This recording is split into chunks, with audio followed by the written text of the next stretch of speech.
СДСМ и ДУИ, тоест Димитар Ковачевски и Артан Груби, со договорот кој го потпишале со Бехтел и ЕНКА, ја обврзале Македонија да плаќа милионски пенали доколку не се измени законот за работни односи и не се овозможи 60-часовна работна недела за работниците кои ќе работат на проектот на Бехтел и ЕНКА на коридорите 8 и 10Д.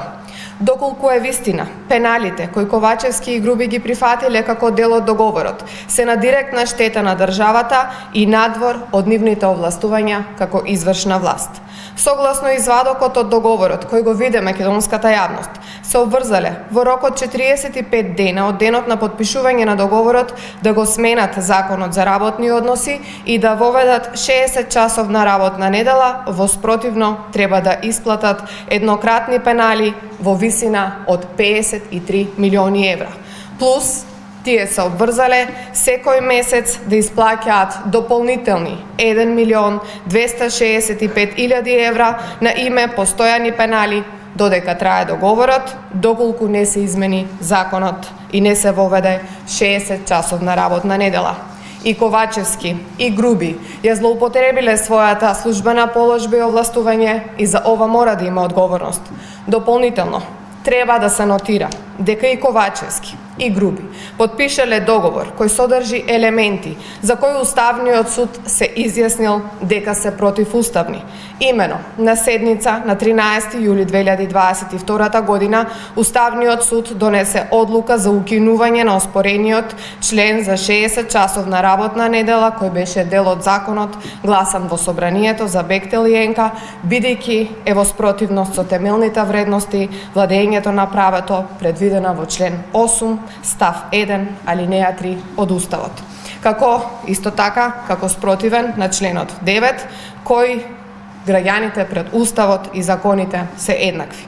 Уставниот суд оцени дека со овој член се повредува правото на дневен и неделен одмор, односно дека е во спротивност со членот 32 став 4 од Уставот. Зошто Ковачевски и Груби, иако знаеле за оваа пресуда на Уставен, пристапиле кон потпишување на договор кој содржи неуставни обврски? Почитувани, ова не е единствената штета од законите кои СДСМ и ДУИ ги предлагаат да бидат изгласани во скратена постапка.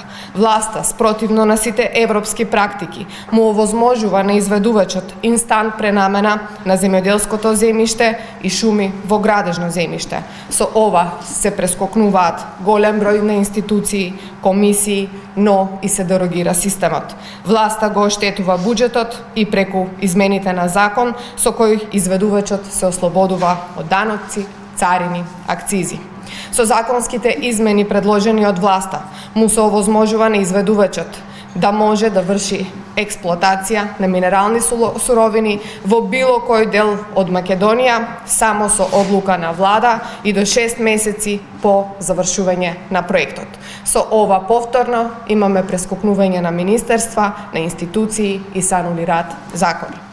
Затоа ВМРО-ДПМН ќе пристапи кон изготвување на суштински амандмани со цел подобрување на овие закони и избегнување на штетите кои би ги трпела Македонија од неспособноста на Ковачевски и на Груби.